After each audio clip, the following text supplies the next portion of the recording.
Retracer avec précision l'histoire du Japon relève souvent d'un véritable défi. Dans un pays où légendes et récits historiques s'entremêlent de manière continue depuis des siècles, et où les vestiges du passé enfouis sous nos pieds ont tendance à disparaître du fait du caractère volcanique de l'archipel, remonter le temps pour percer les mystères des origines du peuple japonais demande parfois une véritable abnégation. C'est pourtant ce défi que cette série de podcasts se propose de relever.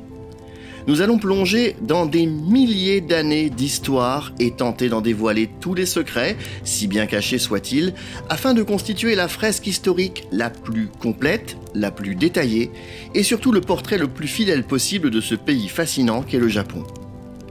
Ce premier épisode constitue sans nul doute une des étapes les plus complexes de ce challenge, car la première difficulté va consister à déterminer à quand remonte exactement l'histoire du Japon. Quand ? Oui, la question pourra sembler stupide à certains, et peut-être relativement simple à d'autres. Mais non seulement elle est tout sauf stupide, mais en plus, la réponse est loin d'être simple. Pour être tout à fait clair, c'est une question qui n'est même pas encore véritablement tranchée à ce jour. Une question qui divise les historiens, de même que les scientifiques, à commencer par les archéologues. À quand faire remonter l'histoire du Japon ? Bien entendu, les partisans d'une réponse simple vous diront qu'il suffit pour cela de déterminer à quand remonte l'arrivée des premiers hommes dans l'archipel. Or, c'est justement ce point qui pose problème, et qui divise aujourd'hui encore la communauté des scientifiques et des archéologues. Si dans de nombreuses régions du monde, la question est généralement tranchée assez facilement grâce à toutes les fouilles menées depuis des dizaines et des dizaines d'années déjà, au Japon, c'est loin d'être simple. Naturellement, ici comme ailleurs, des fouilles ont été faites et elles continuent. Mais quant à déterminer avec précision de quand date la toute première présence humaine dans l'archipel, les difficultés s'amoncellent rapidement. Car ici, point de peinture rupestre comme à Lascaux ou ailleurs en Europe. Quant aux vestiges de type lithique, c'est-à-dire des pierres taillées, ils existent et peuvent bien entendu être datés. Mais certains font encore débat parmi les spécialistes. Et pour ce qui est des ossements, qu'ils soient humains ou animaux, l'archéologie se heurte au Japon à un problème de taille, le caractère volcanique de l'archipel.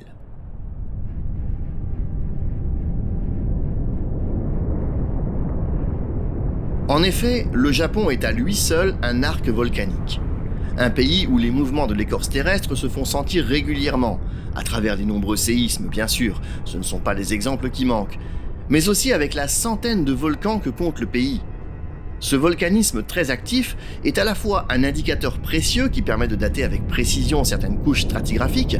C'est ainsi que l'on a pu par exemple déterminer que la gigantesque éruption de la caldeira Taira au sud de Kyushu, et qui a notamment donné naissance au volcan Sakurajima, a eu lieu vers 30 000 avant notre ère. Mais il est aussi la cause de sols très acides, qui ne permettent pas la conservation des fossiles et autres ossements, ou du moins très difficilement.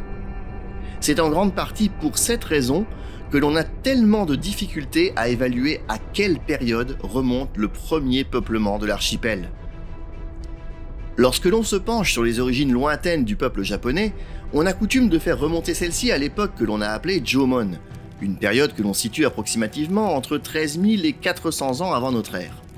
Pourtant, on sait aujourd'hui avec certitude que des humains vivaient déjà dans l'archipel bien avant cette époque. En fait, on considère cette date quelque peu arbitraire de moins 13 000 sans doute car elle correspond, à peu de choses près, à la fin de la dernière période glaciaire, que l'on situe vers 11 700 avant notre ère. Cette période glaciaire, que l'on appelle Wurm, et bien qu'elle ne soit ni la plus longue ni la plus intense que l'on ait connue durant l'ère quaternaire, aussi appelée Cénozoïque, aura tout de même duré près de 100 000 ans. On estime en effet qu'elle débute vers 115 000 avant notre ère. Cela peut sembler hors de propos que l'on évoque ici ce phénomène climatique alors que l'on cherche avant tout à déterminer l'origine du peuplement de l'archipel nippon. Pourtant, c'est un élément qui a une grande importance, parce qu'il s'agit justement d'un archipel. Le Japon est un ensemble d'îles entièrement séparées du continent asiatique par la mer depuis près de 2 millions d'années. Or, on sait que les premières embarcations permettant à l'homme de naviguer remontent pour les plus anciennes au Mésolithique, soit juste après la période glaciaire de Wurm. Certaines découvertes récentes, en Crète, permettent néanmoins de penser qu'il existait déjà des moyens de navigation, extrêmement rudimentaires bien sûr, il y a près de 120 000 ans. Ce qui les situe donc cette fois juste avant le Wurm. Et pourtant, on a pu dater avec précision certains vestiges exhumés au Japon durant les dernières décennies à une période antérieure à 30 000 ans avant notre ère sur la côte pacifique de l'île de Honshu. Ce sont les plus anciennes traces de vie humaine avérées à ce jour au Japon. En tout cas, celles qui ne sont désormais plus remises en question par quiconque, et elles ont été datées précisément à moins 38 000. C'est donc nécessairement ici que la période glaciaire entre en scène. On sait en effet que lors de cette période, le niveau des mers était bien plus bas qu'aujourd'hui, et que par conséquent, non seulement les 4 grandes îles principales qui constituent le Japon actuel ne formaient qu'une seule et même entité totalement émergée, mais qu'au nord, il était tout à fait possible de rejoindre le continent à pied sec via ce qui est aujourd'hui l'île de Sakhalin. Et même si l'on parle d'une période de glaciation, le niveau des Inland Seas n'était pas le même partout sur la planète. Aussi cette bande de terre, tout comme le continent voisin, n'était-il pas entièrement recouvert par les glaces, au contraire d'une bonne partie de l'Europe ou de l'Amérique à la même latitude. On pourrait donc penser que c'est très probablement par là que sont arrivés les premiers hommes sur le territoire que l'on connaît aujourd'hui sous le nom de Japon. Seulement, cette théorie se heurte à un obstacle de taille. Aucune donnée archéologique ne permet d'en attester officiellement. On n'a jusqu'ici retrouvé aucun élément probant, aucun vestige, aucune trace, quelle qu'elle soit, et pouvant être datée à des périodes aussi lointaines, dans cette région du Japon. Or, si des chasseurs-cueilleurs venus du continent avaient effectivement emprunté cette route septentrionale pour arriver jusque dans l'archipel à l'époque glaciaire, nul doute qu'ils auraient laissé des traces, et que celles-ci auraient été retrouvées. Les recherches continuent, mais il semble de ce fait plus probable que les premiers hommes à avoir mis les pieds au Japon appartenaient en réalité à certaines peuplades déjà installées dans l'extrême est de l'Asie et qu'ils aient su maîtriser des rudiments de navigation, leur permettant ainsi de franchir le minuscule détroit qui séparait alors le Japon de la péninsule coréenne actuelle. Le terme de péninsule est même impropre ici, car le territoire constitué par l'actuelle Corée n'en était pas une à ce moment-là. L'espace actuel séparant la Chine de la Corée, et que l'on appelle la mer Jaune, était alors totalement exondé. De l'autre côté, à l'est, l'île de Tsushima, elle, était également reliée au futur archipel. Ce que l'on appelle aujourd'hui la mer du Japon n'était alors sans doute qu'un grand lac, relié à la mer de Chine par un bras de mer d'à peine quelques kilomètres. Il peut être difficile de se représenter ce genre de paysage, avouons-le, mais lorsqu'on y pense, de nos jours, le détroit qui sépare la Corée de l'île japonaise de Kyushu n'est que de 200 km environ. Qui plus est, par beau temps, on peut apercevoir les côtes coréennes depuis l'île de Tsushima, située en plein milieu de ce détroit. Comment ne pas envisager alors qu'il y a près de 40 000 ans, les premiers hommes à parvenir jusqu'à cet immense océan qui plus tard prendrait le nom de Pacifique et qui constituait sans doute pour eux le bout du monde, n'aient un jour aperçu à quelques encablures à peine de cet immense continent une autre terre, et n'ait eu envie de s'y rendre pour découvrir ce qui s'y trouvait. Repousser encore davantage les limites du monde connu, n'est-ce pas le plus ancien rêve de l'homme ? Un rêve qui continue de nous occuper de nos jours d'ailleurs. Il faudrait donc en conclure, et c'est l'avis des experts archéologues, que les hommes de la fin du Pléistocène, la période qui couvre l'ensemble des 4 ères glaciaires successives du Quaternaire, soit de 2 500 000 à 11 700 ans avant notre ère, que ces hommes peuplant l'est du continent asiatique étaient déjà parvenus à maîtriser des techniques de navigation suffisantes pour leur permettre d'atteindre l'archipel nippon qui leur tendait les bras de l'autre côté de ce minuscule détroit au sud de l'actuelle Corée.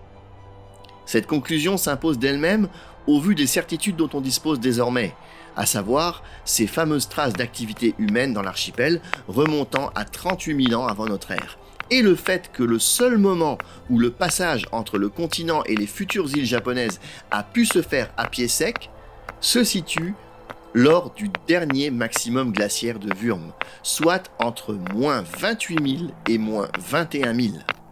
Période durant laquelle la température est descendue de 6 degrés en moyenne à l'échelle terrestre, avec une chute avoisinant les 15 degrés même dans les régions arctiques, entraînant ainsi une baisse du niveau des mers de près de 100 mètres par rapport au niveau actuel.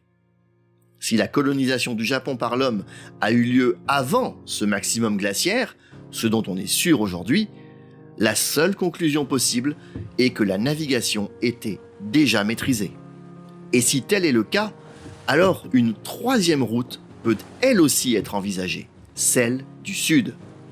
Car n'oublions pas que l'arc japonais se prolonge encore aujourd'hui vers le sud, en mer de Chine, avec tout un chapelet d'îles, et ce jusqu'à Taïwan, en passant naturellement par les îles Ryukyu, l'actuel département d'Okinawa. Avec un niveau de la mer bien plus bas qu'actuellement, il devient tout à fait envisageable que ces hommes aient pu progresser ainsi, d'île en île, par cabotage, même avec des moyens très rudimentaires, depuis ce qui constituait alors l'actuel Taïwan, qui d'ailleurs était également relié au continent asiatique. Mais toutes ces hypothèses, liées notamment aux capacités de navigation supposées, mais potentiellement tout à fait crédibles, des peuples asiatiques du Pléistocène, ont également ouvert la porte à d'autres théories, toujours débattues actuellement. D'autres chercheurs avancent en effet désormais des dates bien plus lointaines, parfois même très antérieures à la dernière glaciation, pour le premier peuplement de l'archipel. Il s'avère que des sites de fouilles comme ceux de Kanedori au nord-est de Honshu, ou ceux de Shinabara et Itazu dans la préfecture de Shimane à l'opposé, côté mer du Japon, ont permis de mettre à jour des objets en pierre que l'on est parvenu à dater, pour les premiers à près de 47 000 ans avant notre ère, et pour les seconds à plus de 130 000 ans avant notre ère. Cela pourrait donc prouver une occupation du territoire japonais bien plus ancienne que ce que l'on pensait. Néanmoins, il faut préciser que seule une minorité de scientifiques accordent un réel crédit à ces découvertes, car pour l'immense majorité, en revanche, le doute est permis quant à l'origine artificielle, autrement dit humaine, de ces artefacts. Il semble en effet plus probable qu'il ne s'agisse que de roches métamorphiques, autrement dit d'origine volcanique, aux formes singulières, mais qui n'ont pas été façonnées par l'homme. Un jour, peut-être, finira-t-on par découvrir une preuve formelle et absolue de la présence humaine sur le sol japonais plus ancienne, mais jusqu'ici, tout ce que les données actuelles permettent de dire, c'est que cette présence remonte au mieux à 40 000 ans en arrière, ce qui n'est déjà pas si mal, il faut le reconnaître. Ces données sont celles dont on est sûr, car il existe au moins un type de pierre qui a, on le sait, été particulièrement exploité par les premiers hommes ayant, officiellement donc, foulé le sol du pays. Il s'agit de l'obsidienne. C'est grâce à ce minéral que l'on est aujourd'hui capable de connaître les premiers peuples de l'archipel japonais. Et cela constitue par ailleurs une preuve supplémentaire, si besoin, des capacités de navigation de ces premiers insulaires. En effet, l'un des plus importants gisements d'obsidienne dont on sait qu'il a été exploité dès cette époque lointaine se trouve sur l'île de Kozu, une île située au large de ce qui est aujourd'hui la péninsule d'Izu, au sud de Tokyo, et dont on sait qu'elle est restée séparée des principales terres émergées de l'archipel, y compris à l'époque du dernier maximum glaciaire. L'exploitation de l'obsidienne est un marqueur important de cette époque, et pas seulement au Japon. Cette roche volcanique, riche en silice, a fait partie des matières premières utilisées pour fabriquer des outils dans toute l'Asie de l'Est au Paléolithique. Elle n'est évidemment pas la seule, mais c'est un élément indispensable pour ces peuples de chasseurs-cueilleurs. Et l'activité volcanique intense du Japon procurait ainsi à ces nouveaux arrivants de formidables réserves de cette matière première déjà très prisée sur le continent voisin. L'obsidienne présente en outre un énorme avantage pour les archéologues. Elle peut être facilement tracée. En effet, chaque volcan produit une obsidienne différente dans sa signature physico-chimique.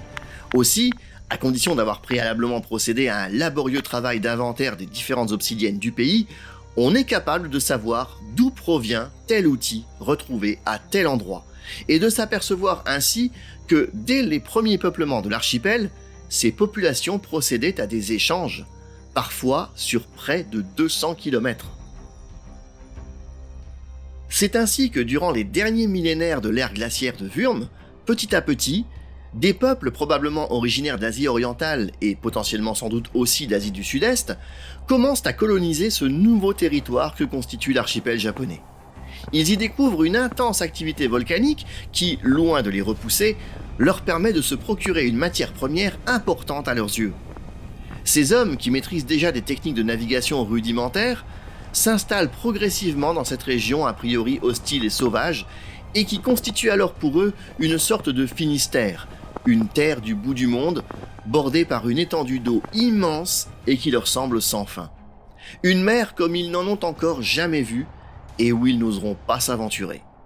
C'est sur ce territoire qu'ils vont établir les fondations d'une civilisation nouvelle et qui continue de nous fasciner des siècles et des siècles plus tard. Si ce premier épisode vous a plu, n'oubliez pas de le liker, de le commenter, de le partager autour de vous.